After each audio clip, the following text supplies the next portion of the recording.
भारत माता की, भारत माता की।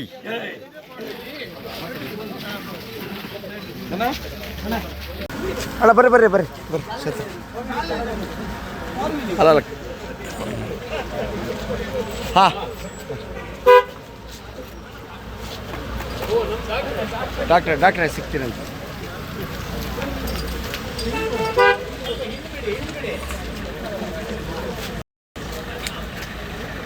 ಪ್ರಭುಗಳೇ ಚೂರು ಅವ್ರು ಮುಚ್ಚು ಮುಂದೆ ಬರಕ್ಕೆ ಹೇಳಿ.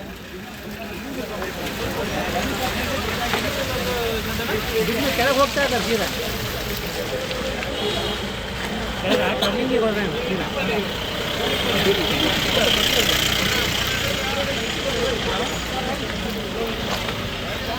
ಹಲೋ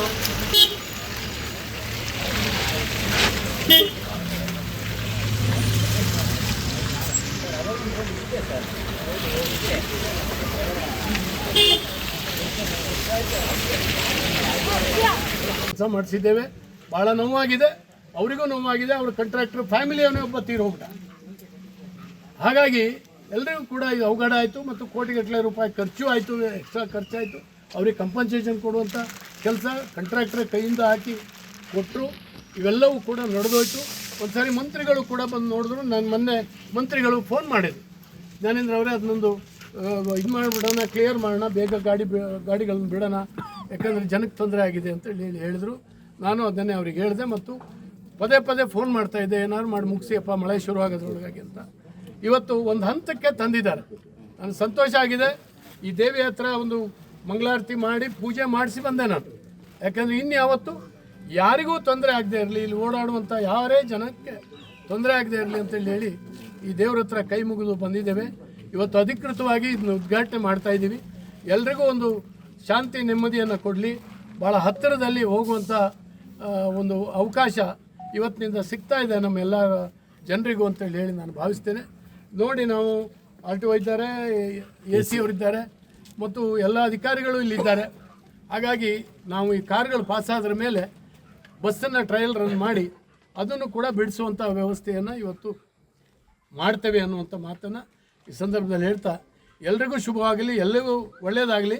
ನನ್ನ ವಿನಂತಿ ಇಷ್ಟೇ, ಯಾರು 3 ಜನ ಸತ್ತೋದ್ರು ಅವರ ಆತ್ಮಕ್ಕೆ ಒಂದು ಶಾಂತಿಯನ್ನು ಕೋರಿ 1 ನಿಮಿಷ ನಾವಿಲ್ಲಿ ನಂತವರೆಲ್ಲ ಒಂದು ಮೌನ ವ್ರತ ಆಚರಿಸಿ ಅವರಿಗೊಂದು ಶಾಂತಿ ಕೋರೋಣ. 62 ದಿವಸದಿಂದ ಬಂದಾಗಿರ್ತಕ್ಕಂಥ ಈ ರಸ್ತೆ ಇವತ್ತು ಅಧಿಕೃತವಾಗಿ ಸಾಮಾನ್ಯ ವಾಹನಗಳಿಗೆ ತೆರೆಯುವಂಥ ಕೆಲಸ ಇವತ್ತು ಆಗ್ತದೆ. ಜಿಲ್ಲಾಧಿಕಾರಿಗಳು ಅವತ್ತೇನು ಆರ್ಡರ್ ಮಾಡಿದ್ರು ನಿಲ್ಲಿಸಬೇಕು ಅಂತ ಹೇಳಿ, ಅವರ ಆರ್ಡ್ರನ್ನ ರದ್ದು ಮಾಡಿ ಇವತ್ತು ನಮ್ಮ ಕೈ ಕೊಟ್ಟಿದ್ದಾರೆ. ಆದ್ದರಿಂದ ಈ ಕೆಲಸ ಆಗಿದೆ.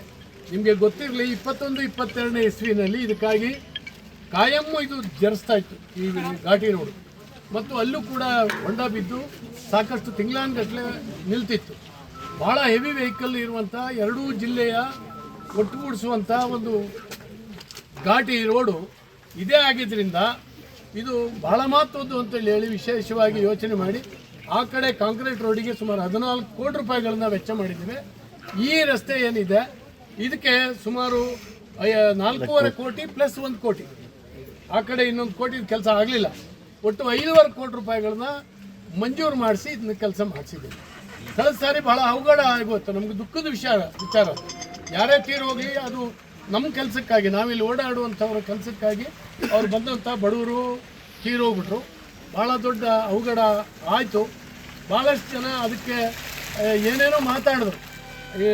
ಹಿಡಿದು ಕಾಂಟ್ರಾಕ್ಟ್ರನ್ನ ಜೈಲಿಗೆ ಹಾಕಬೇಕು ಅಂದವರು ಸುಮಾರು ಜನ, ಇಂಜಿನಿಯರ್ನ ಜೈಲಿಗೆ ಹಾಕಬೇಕು ಅಂದವ್ರ ಸುಮಾರು ಜನ, ಅವ್ರಿಗೆ ಸತ್ತೋರ್ದು ಆಗ್ತಿಲ್ಲ, ಯಾರನ್ನಾರು ಜೈಲಿಗೆ ಕಳಿಸ್ಬೇಕು ಅಂತೇಳಿ ಹೇಳಿ ಕೆಲವರು ಈ ಮನೆಗೆ ಬೆಂಕಿ ಬಿದ್ದರೆ ಬೀಡಿ ಹಚ್ಕೊಳ್ಳೋವಂಥ ಕೆಲಸ ಮಾಡ್ತಾರಲ್ಲ, ಅವರು ಭಾಳಷ್ಟು ಮಾತಾಡಿರ್ತಕ್ಕಂಥ ನಾನು ನೋಡಿದ್ದೀನಿ.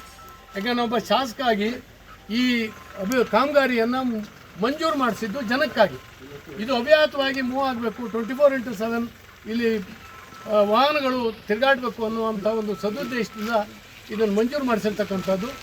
ಏನಂದರೆ ಅಲ್ಲಿ ಕಟ್ ಮಾಡಿದ್ರು, ಮಣ್ಣು ಕಟ್ ಮಾಡಿದ್ರು, ಅಷ್ಟೊತ್ತಿಗೆ ಫಾರೆಸ್ಟ್ನವರು ಬಿಡಲಿಲ್ಲ. ಬಹುಶಃ ಇನ್ನೂ FIR ಹಾಕಿದ್ದಾರೆ, ಕಾಂಟ್ರಾಕ್ಟರ್ ಮೇಲೆ FIR ಹಾಕಿದ್ದಾರೆ, ನೀವು ಕೆಲಸ ಮಾಡಬಾರ್ದು ಅಂತ. ಇವರಿಗೆ ಹೇಳಿದ್ರು, ಇಂಜಿನಿಯರಿಗೆ ಹೇಳಿದ್ರು, ನೀನು ಇಲ್ಲಿ ಬಂದರೆ ನಿನ್ನ ಮೇಲೆ ಕೇಸ್ ಹಾಕ್ತೀವಿ. ಪಾಪ ಇಂಜಿನಿಯರ್ ಕೆಲಸ ಉಳಿಸ್ಕೊಳ್ಬೇಕಾಗಿತ್ತು. ಅವರು ನಮ್ಮ ಹತ್ರ ಬಂದರು. ನಾವು 2-3 ತಿಂಗಳುಗಳ ಕಾಲ ಕಟ್ ಮಾಡಿದ ಹಾಗೆ ಇತ್ತು. 3 ತಿಂಗಳುಗಳ ಕಾಲ ಅಲ್ಲಿ ಕೈ ಹಾಕಕ್ಕೆ ಬಿಡಲಿಲ್ಲ ಫಾರೆಸ್ಟ್ ಡಿಪಾರ್ಟ್ಮೆಂಟ್ನವರು. ಆಮೇಲೆ ಹೋಗಿ ಅದನ್ನು ಸ್ಯಾಂಕ್ಷನ್ ಮಾಡಿಸ್ಕೊಂಡು ಬಂದು ಕೆಲಸ ಶುರು ಮಾಡುವಂಥದ್ದು ಲೇಟ್ ಆಗಿದ್ದರಿಂದಾಗಿ ಮಳೆ ಬಂತು. ಅವತ್ತು ಹದ ಮಳೆ 1-2 ಬಂದಿತ್ತು ಮತ್ತು ಹೆವಿ ವೆಹಿಕಲ್ ತಿರುಗ್ತಾನೆ ಇತ್ತು, ಸ್ವಲ್ಪ ಅದರ್ತಾ ಇತ್ತು ಅದು. ಹಾಗಾಗಿ ಅದು ಜರಿಸುವಂಥ ಒಂದು ಪರಿಸ್ಥಿತಿ ನಿರ್ಮಾಣ ಆಯಿತು.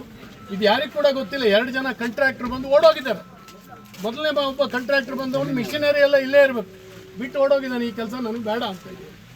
ನಾವು ಕೂತ್ಕೊಂಡು ಇಲ್ಲೆಲ್ಲ ಇದ್ದಾರೆ ಚಂದ್ರಶೇಖರ್, ಅವ್ರಿಗೆ ಒತ್ತಾಯ ಮಾಡಿದ್ದು, ನೀನು ಈ ತಾಲೂಕಿನವನಪ್ಪ, ನೀನು ಮಾಡದೇ ಇದ್ರೆ ಇನ್ಯಾರು ಮಾಡಬೇಕು ಅಂತ. ಈ ಸಾರಿ ಇವರು ಮಾಡದೆ ಹೋಗಿದ್ರೆ ಈ ಸಾರಿ ಸಂಪೂರ್ಣವಾಗಿ ಕೊಲಾಪ್ಸ್ ಆಗ್ತೈತಿ ಈ ಘಾಟಿ.